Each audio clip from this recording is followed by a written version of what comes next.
Sabe o que Deus nos diz? Quando Ele nos vê assim, aflitos, sem entender a lição, começando a questionar, vê o barquinho enchendo de água.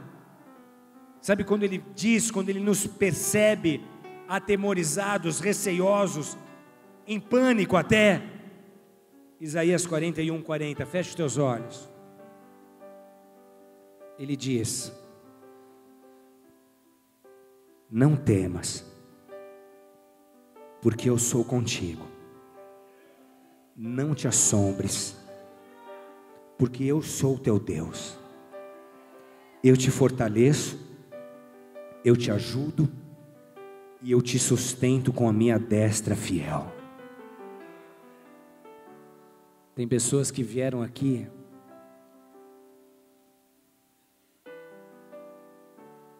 e que estão precisando ouvir uma palavra de Deus, porque você já foi tomado pelo medo.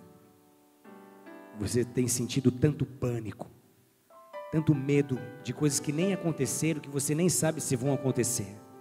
Mas é uma ansiedade, é uma pressão que dói seu peito, te roubou a paz, te roubou o sono. Por mais amor que você tem a Deus, só a possibilidade de algo tão ruim acontecer, só a possibilidade da água continuar entrando e o barquinho afundar, está te roubando a alegria de viver. Você hoje está opresso, e essa palavra é para você.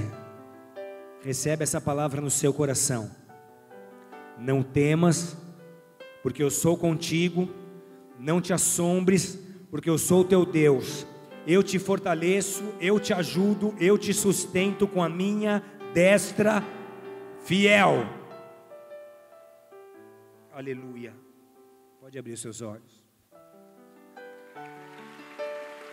Não temas, porque eu sou contigo. Não te assombres, porque eu sou teu Deus. Eu te fortaleço, eu te ajudo, eu te sustento com a minha destra fiel. O mar da Galileia era conhecido por essas tempestades repentinas e ferozes. E os judeus eram um povo terrestre. Eles não se davam muito com o mar, com a água, especialmente pela crença de que o mar estava repleto de monstros marinhos terríveis. Entre eles havia um que era responsável pelos naufrágios. O nome dele é Leviatã. Entre eles havia uma entidade espiritual responsável por esses naufrágios.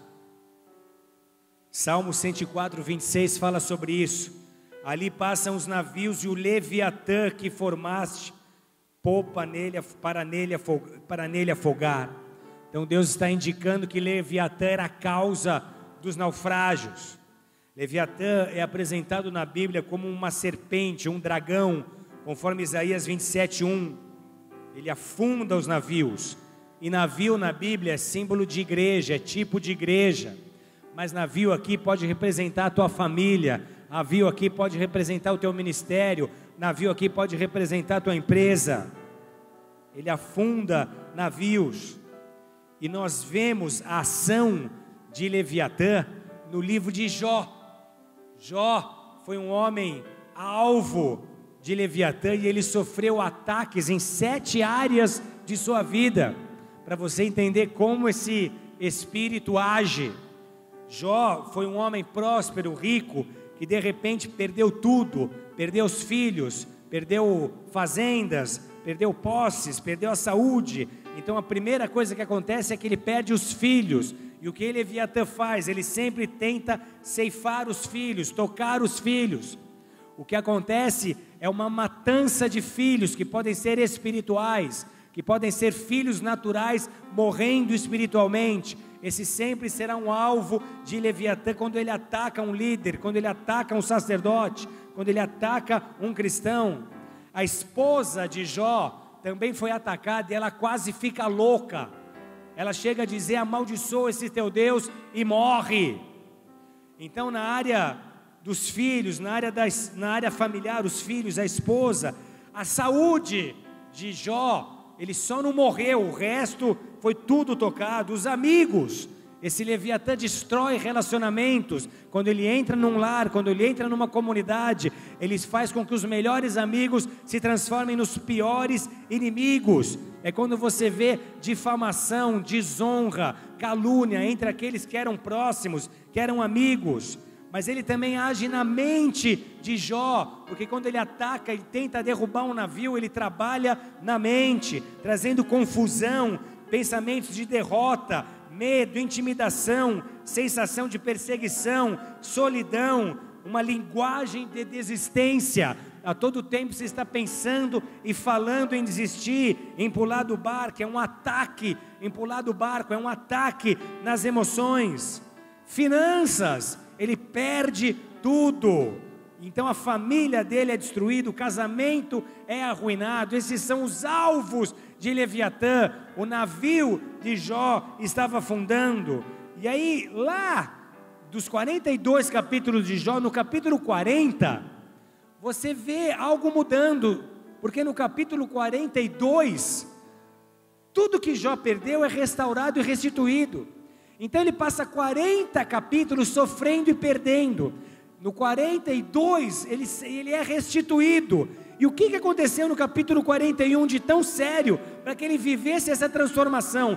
Deus deu em dobro tudo que ele perdeu, menos esposa. Mas tudo que ele perdeu, Deus deu 2 vezes mais. O que aconteceu no capítulo 41 para ele viver essa transformação?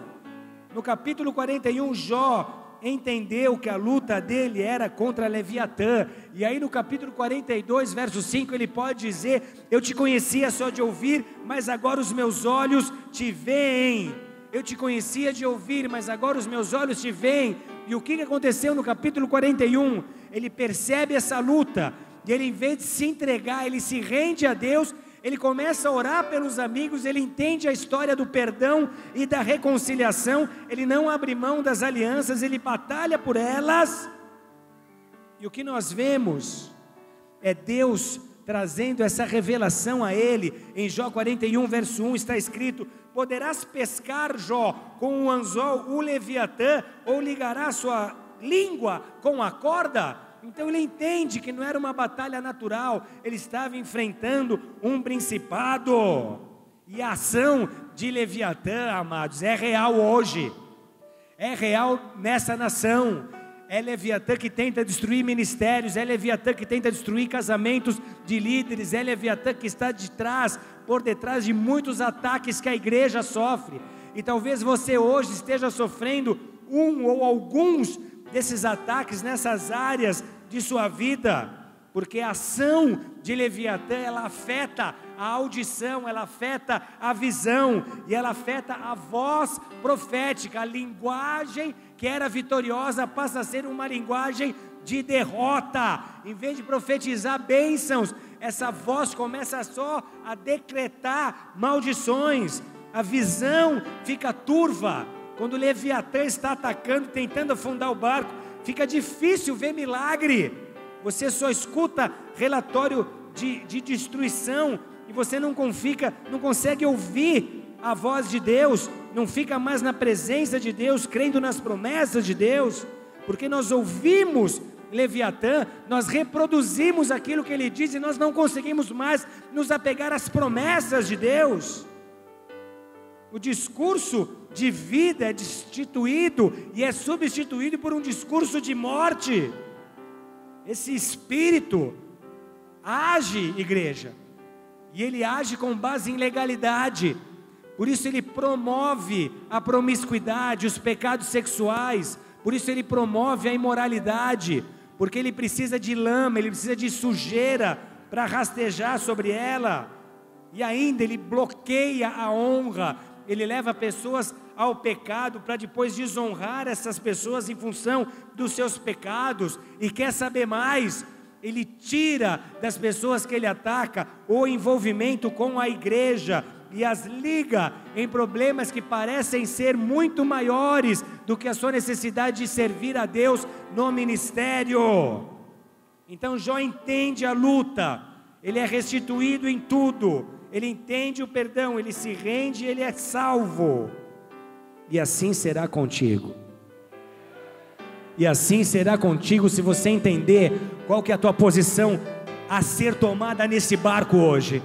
Assim será contigo se você tomar a tua autoridade, se você despertar Jesus, se você entender essa batalha como espiritual, se você não se entregar ao desânimo, se você não se entregar à baixa autoestima, se você não abrir mão daquilo que pertence à tua vida, aquilo que Deus te deu, se você tomar a tua posição e continuar crendo como Ele te chamou a crer, assim será feito contigo. Ninguém vai afundar o seu barco, ninguém vai afundar o seu barco. Esse será para ti, para a tua casa, um tempo de restauração e um tempo de restituição.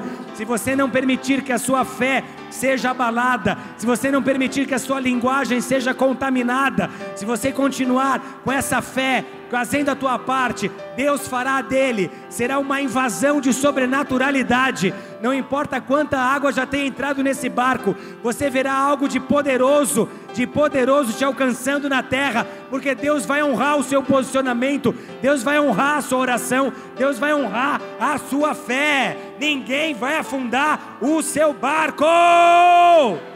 Erebarabachanto e arrica lararanda namacho bandere carabarando rebasu shui calabaranda namasso de andanai. Leviatã vai soltar a sua história, e uma liderança sobrenatural virá sobre você. Você vai sair dessa casa hoje mudado.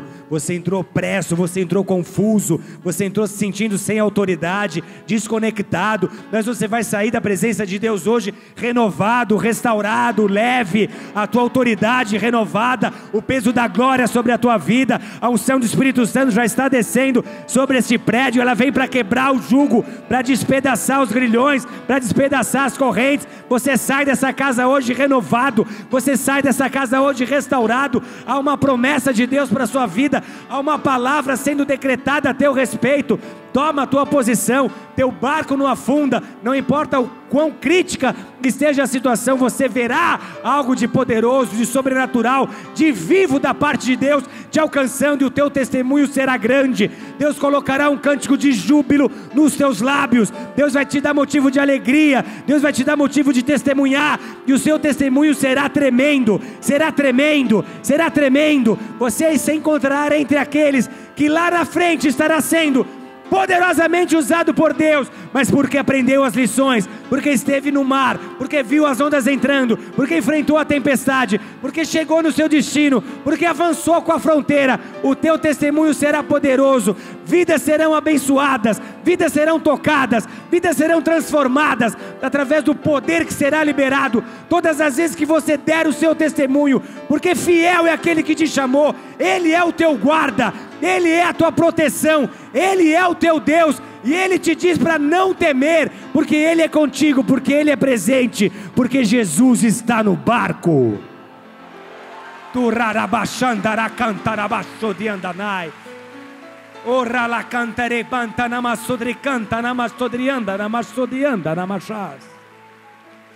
Ou Jesus está no barco ou não está no barco. Se Ele está no barco, se a tua vida pertence a Deus, se você fez de Jesus o teu guia, o teu capitão, o destino dessa viagem pertence a Ele, assim como a segurança.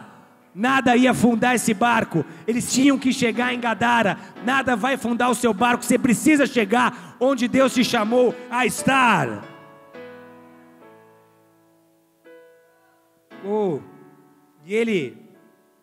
O texto termina dizendo: quem é esse? Quem é esse que até o vento e o mar lhe obedecem? Eles ficaram pasmos. Quem é esse? Quem é esse que pode interferir numa causa como essa? Quem é esse que pode mudar o veredito? Quem é esse que pode inverter a situação? Quem é esse que faz o que precisa ser feito para guardar aqueles que pertencem a Ele? Quem é esse que acalmou a tempestade, que disse para o vento se aquietar e o vento se aquietou? Então diga a voz alta: Jesus, acalma a minha tempestade. Acalma a minha tempestade. Faz esse vento se aquietar. Faz essas ondas cessarem.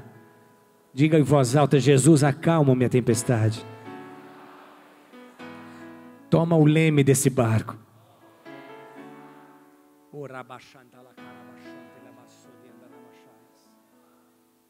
Quem é esse homem que dá ordens ao vento, que dá ordens ao mar? Quem é esse homem? Jesus apresentou-o como unigênito. Diga comigo: unigênito. Sabe o que significa unigênito? Único. E o Verbo se fez carne e habitou entre nós, cheio de graça e verdade, e vimos a sua glória, glória como a do unigênito do Pai. Unigênito é único. Jesus era único em sua natureza e categoria. Ele é Deus encarnado. Só Jesus é Deus homem. Só Jesus deixou toda a sua glória, todo o seu esplendor para assumir a forma de homem, para tomar naquela cruz o lugar que era meu e que era teu. Quem é esse homem? É o mesmo que hoje precisa despertar para salvar o teu barco, para salvar a tua família, para mudar o rumo da tua história. Quem é esse homem que vai acalmar o vento? Quem é esse homem que vai acabar com a tempestade? O nome dele é Jesus Cristo, Filho de Deus. Deus em carne, Deus em carne, Deus encarnado. Deus encarnado, Deus em forma humana. Não há outro como Ele. Ele é unigênito, Ele é único, Ele é Deus, Ele é Jesus. Aleluia.